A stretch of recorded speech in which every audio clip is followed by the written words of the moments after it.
Assalamualaikum warahmatullahi wabarakatuh. Kembali lagi dengan kami, Asisten Praktikum Penginderaan Jauh 1, Laboratorium Fotogrametri, Institut Teknologi Nasional. Nah, di sini kami akan menjelasin mengenai materi praktikum pada minggu ini. Untuk materi praktikum kita, yaitu mengenai koreksi geometrik dan komposisi citra. Kita akan membahas mengenai komposisi citra nih. Menurut Sigit pada tahun 2011, komposisi citra ialah citra baru hasil dari penggabungan tiga saluran yang mampu menampilkan keunggulan dari saluran-saluran penyusunnya. Adanya komposisi citra ini dikarenakan adanya keterbatasan mata yang kurang mampu dalam membedakan gradasi warna dan lebih mudah memahami dengan pemberian warna langsung, atau bisa kita lihat langsung seperti warna RGB atau red, green, blue. Kemudian pada citra multispektral yang terdiri dari banyak saluran, apabila hanya menampilkan satu saluran saja, maka citra yang dihasilkan merupakan gradasi rona, dan mata manusia hanya bisa membedakan objek yang menonjol pada suatu saluran tersebut. Nah, objek yang lain maka kita sulit untuk mengidentifikasinya. Untuk selanjutnya, menurut Madar pada tahun 1987, koreksi geometrik ialah transformasi citra hasil penginderaan jauh sehingga citra tersebut mempunyai sifat-sifat peta dalam bentuk, skala, dan proyeksi. Kemudian, transformasi geometrik yang paling mendasar adalah penempatan kembali posisi piksel sedemikian rupa. Kemudian, pada citra digital yang transformasinya dapat dilihat gambaran objek di permukaan bumi yang terekam sensor. Berdasarkan sumbernya, kesalahan geometrik pada citra penginderaan jauh dapat dikelompokkan menjadi dua nih untuk tipe kesalahannya. Yang pertama yaitu kesalahan internal atau internal distortion. Kemudian yang kedua ialah kesalahan eksternal atau external distortion. Nah, kesalahan geometrik menurut sifatnya dapat dibedakan menjadi dua lagi nih, yaitu yang pertama kesalahan sistematik dan yang kedua itu kesalahan random. Nah, kesalahan sistematik ini kesalahan yang dapat diperkirakan sebelumnya, dan besar kesalahannya pada umumnya konstan. Oleh karena itu, dapat dibuat perangkat lunak koreksi geometrik secara sistematika. Kesalahan geometrik yang bersifat random atau acak tidak dapat diperkirakan terjadinya, maka koreksinya harus ada data referensi tambahan yang diketahui atau acuan terhadap citra yang kita olah tersebut. Untuk langkah-langkah atau tutorial praktikumnya, ini ada beberapa langkah-langkah. Yang pertama itu langkah-langkah layer stacking, dan kedua itu langkah-langkah komposisi citra, dan yang terakhir itu ialah langkah-langkah koreksi geometrik. Nah, jadi sebelum melakukan komposisi citra, kita terlebih dahulu melakukan layer stacking. Yang pertama, kita buka dulu software NV 5.3-nya. Yang kita buka ialah software NV yang klasik, bukan yang biasa. Oke, kita pilih sesuai dengan keinginan aja atau kebutuhan. Kita buka NV Classic 5.3 yang 64 bit. Oke, kita tunggu.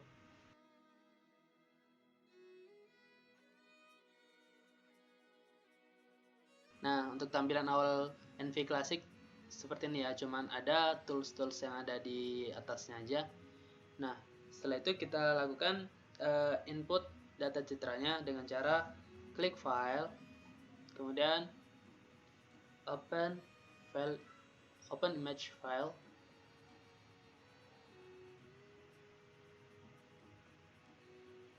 kemudian kita cari data citranya.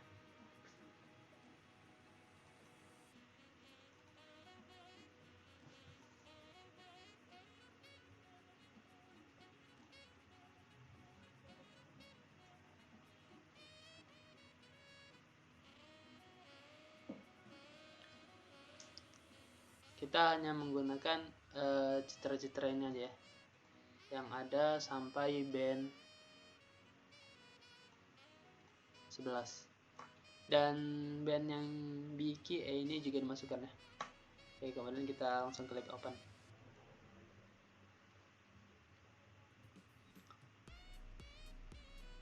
Nah, setelah diklik open nanti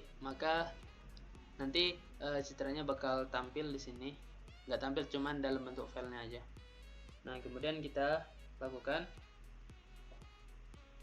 klik basic tools, kemudian kita klik layer stacking. Nih. Di sini kita klik import file. Nah, di sini ini file-file yang file-file citra tadi dari band 1 sampai band 11 dan yang terakhir itu BKA, band BKA. Kemudian kita pilih semua aja.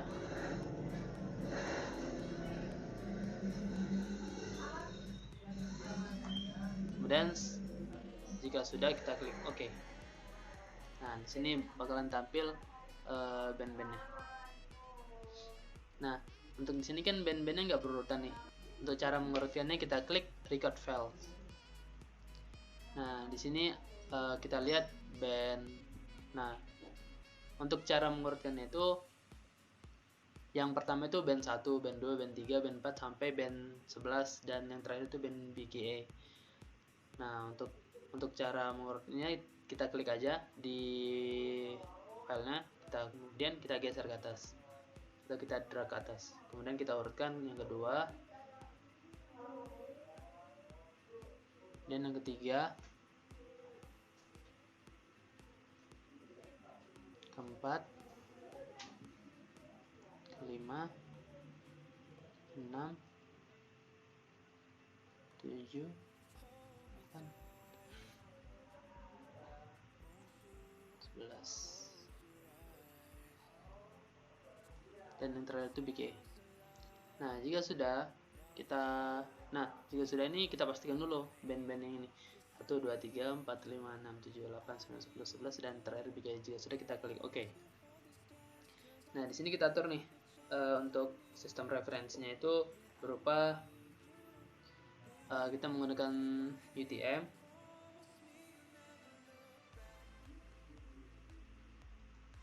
Kemudian kita menggunakan datum bagas 1984, kemudian kita set zones ke 47 North, karena teman-teman bisa perhatikan lagi ya, kalau misalnya wilayah daerah Sumatera Ujung atau Sumatera bagian utara, yaitu Aceh, itu menggunakan zona 47N.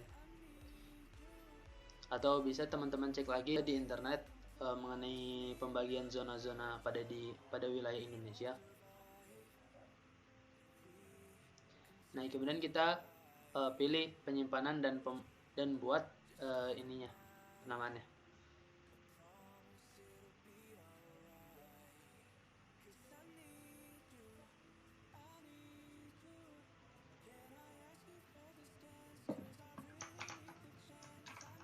Kita buat penamanya layer stacking.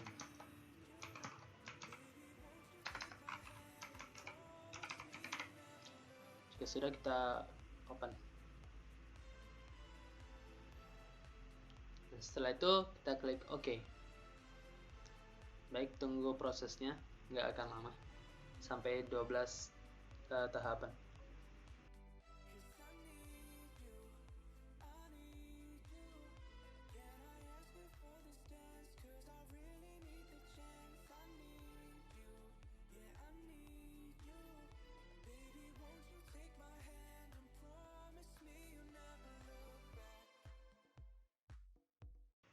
Nah, untuk hasil layer stacking sudah selesai. Tahapan selanjutnya ialah kita akan melakukan komposit citra. Nah, di mana komposit citra ini ialah menggabungkan band 432 untuk menghasilkan citra dalam warna RGB atau red, green, blue. Ini cara, kita klik dulu RGB-nya di sini. Kita klik.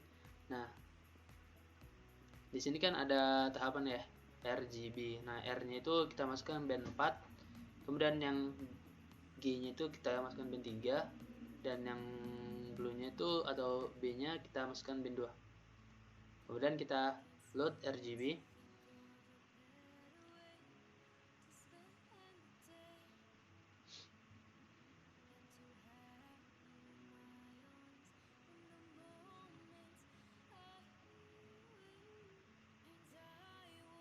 Nah, seperti ini untuk hasil RGB-nya pada citra yang telah kita lakukan layer stacking tadi. Nah, jadi kita dapat bisa mengidentifikasi nih objek-objek yang ada di dalam citra itu, jadi lebih mudah daripada yang citra yang sebelum dilakukan komposisi citra atau RGB. Nah, jadi di sini bisa kelihatan objek-objeknya seperti apa. Seperti itu. Untuk tahapan komposisi citra sudah selesai. Nah, untuk tahapan selanjutnya ialah kita melakukan koreksi geometrik. Baik, untuk selanjutnya kita akan melakukan tutorial atau langkah-langkah dari koreksi geometrik dengan cara kita klik file, kemudian kita pilih open image file. Nah, di sini kita akan menggunakan data hasil koreksi radiometrik pada praktikum sebelumnya.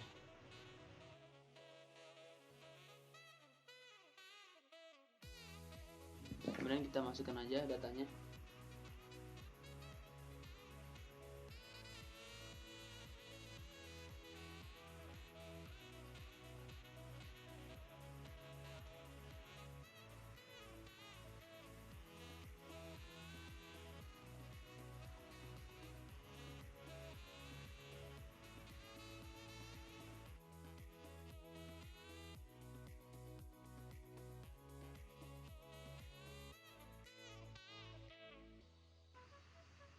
Kemudian kita sesuaikan RGB-nya dengan cara kita klik di red, green, blue, kemudian load RGB.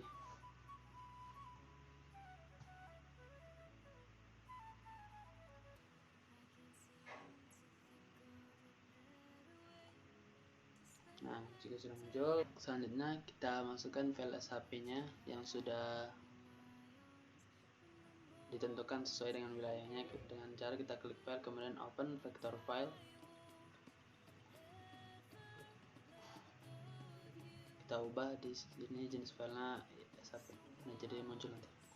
Kemudian kita langsung klik open dan seperti ini untuk tampilannya.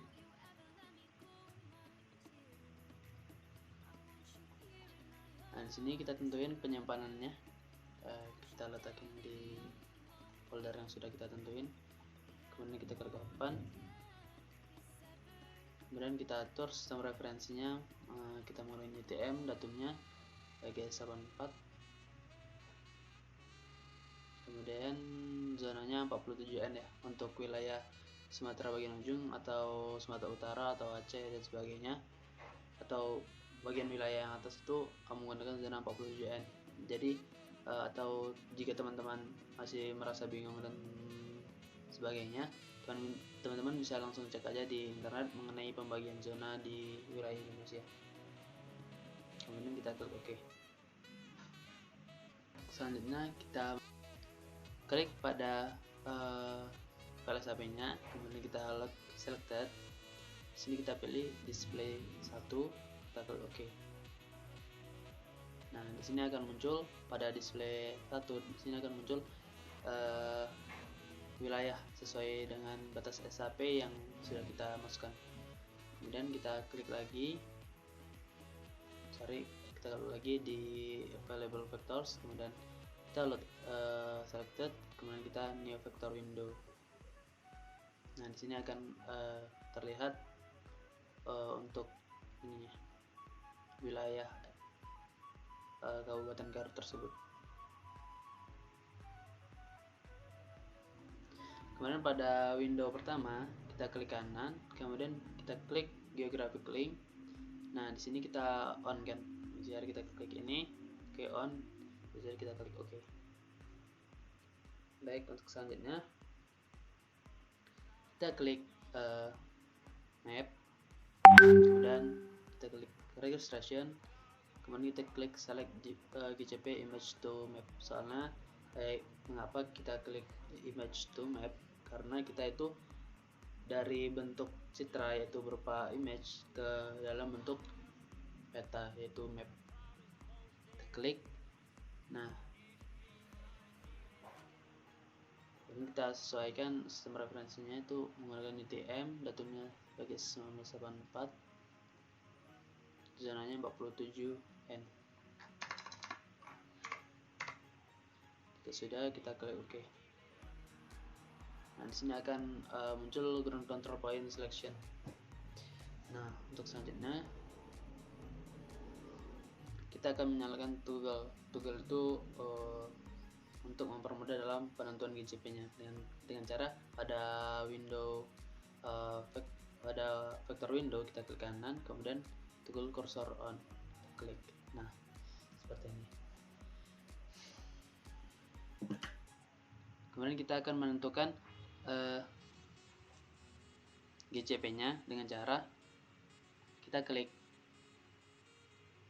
kiri, kemudian kita klik kanan, kemudian export map location. Nah, di sini akan muncul koordinatnya, kemudian kita add point. Nah, kemudian pada titik yang sudah kita tentukan tadi, maka akan muncul tanda 1, yaitu atau bisa disebut GCP pada poin pertama, yaitu GCP 1. Lakukan terus hingga mengelilingin SHP ini pada wilayah ini. Kemudian kalau bisa jaraknya jangan terlalu jauh, jarak per titiknya itu jangan terlalu jauh. Jadi kalau misalnya jika terlalu jauh, nanti ada yang namanya nilai RMS. Nah, nilai RMS ini syaratnya itu tidak boleh lebih dari 1,0. Jika lebih dari 1,0, maka tingkat koreksi pada GCP tersebut maka tinggi. Maka dari itu sebisa mungkin saat pembuatan GCP-nya itu nilai RMS-nya harus di bawah 0, di bawah 1,0. Berarti 0,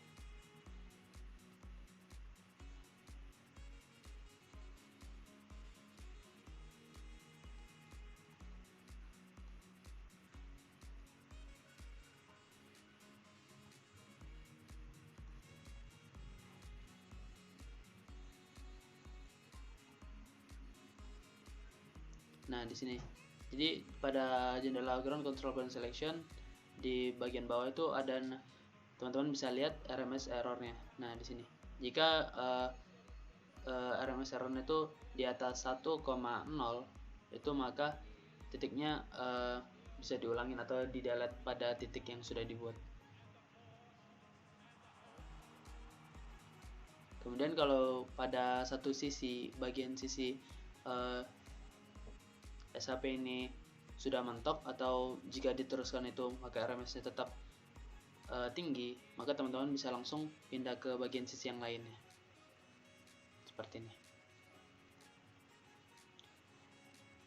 Tapi jika belum terdapat atau nilai RMS-nya itu masih aman, masih di bawah angka 1,0, teman-teman masih bisa melanjutkan terus.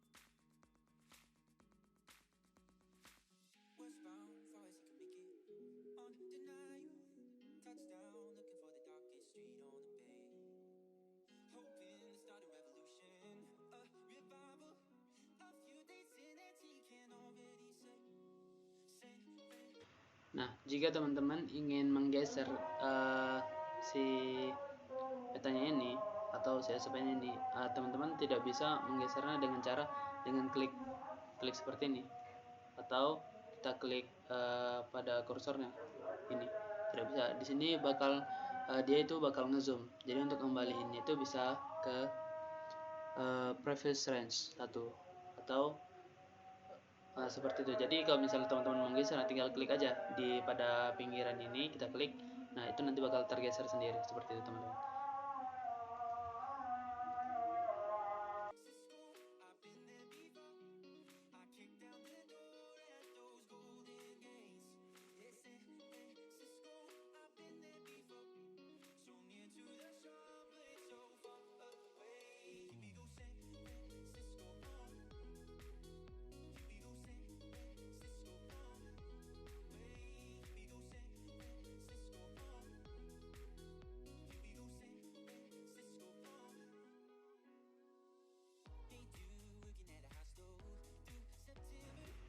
pantaukan terus hingga si GCP-nya ini mengelilingin bentuk SAP-nya. Usahakan dalam pembuatan GCP-nya itu untuk jaraknya jangan terlalu jauh. Kalau misalnya terlalu jauh nanti akan berdampak kepada nilai RMS-nya. Nanti itu bakalan, kalau misalnya bahkan terlalu jauh banget, itu nanti nilai RMS-nya bakalan lebih dari 1 kemungkinan besar. Dan usahakan si GCP ini membentuk sesuai dari bentuk SAP-nya, seperti itu. Kemudian jika sudah, kita klik pada ground control point selection, kita klik file, kita klik save GCP map coordinates, kemudian kita pilih tempat penyimpanannya, kemudian kita pilih atau kita tentukan tempat penyimpanan dan kita buat namanya.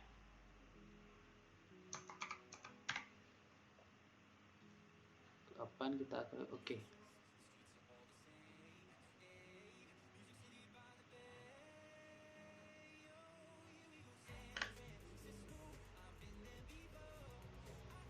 Kemudian untuk melihat koordinat dari keseluruhan titik ini, kita bisa klik show pada jendela ground control point selection.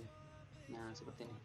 Di sini terdapat beberapa koordinat dari dari semua GCP yang sudah kita tentukan.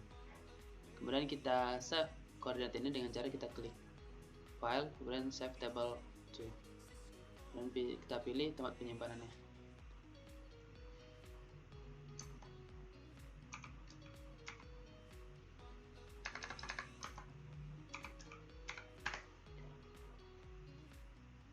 Klik OK aja. Jika sudah, kita pilih warp file. Nah, kita pilih citra yang sudah dilakukan koreksi radiometrik sebelumnya. Kemudian kita klik OK. Nah, di sini kita pilih tempat penyimpanan dan namanya.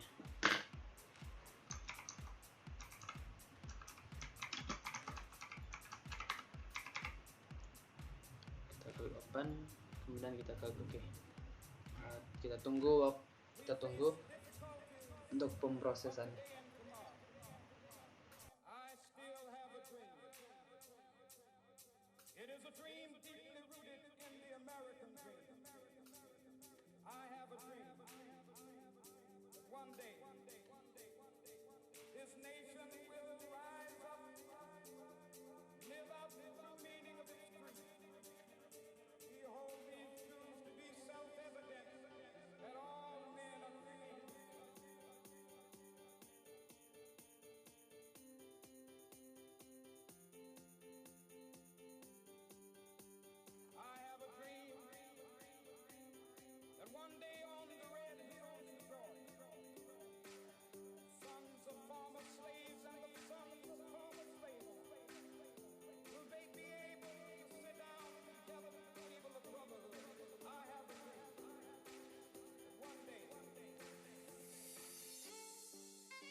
One day on the red hills of Georgia, sons of former slaves and the sons of former slaves will they be able to sit down together at the table of brotherhood?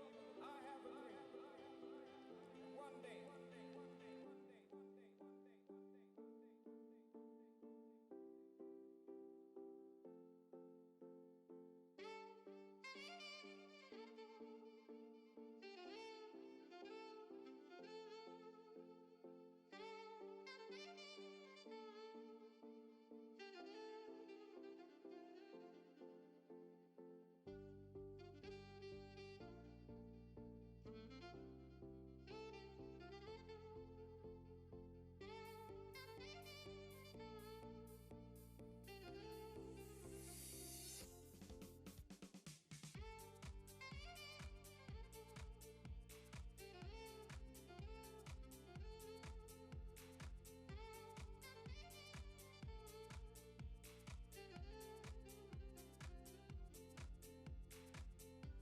Oke, baik, untuk hasilnya seperti ini. Bisa langsung aja kita perpadukan dengan RGB-nya. Kita masukkan yang red, green, blue. Jika sudah, kita load RGB.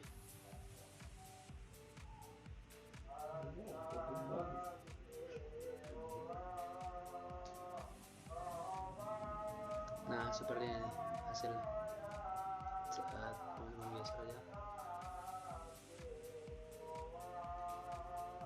Nah, ini kelihatan yang titik-titiknya dan warnanya juga sudah RGB atau lebih mudah untuk kita identifikasi bentuk-bentuk yang ada di permukaan. Baik, untuk praktikum sekarang cuma sampai di sini. Jika ada pertanyaan, saya persilakan tanya di grup atau bisa personal chat. Terima kasih. Assalamualaikum warahmatullahi wabarakatuh.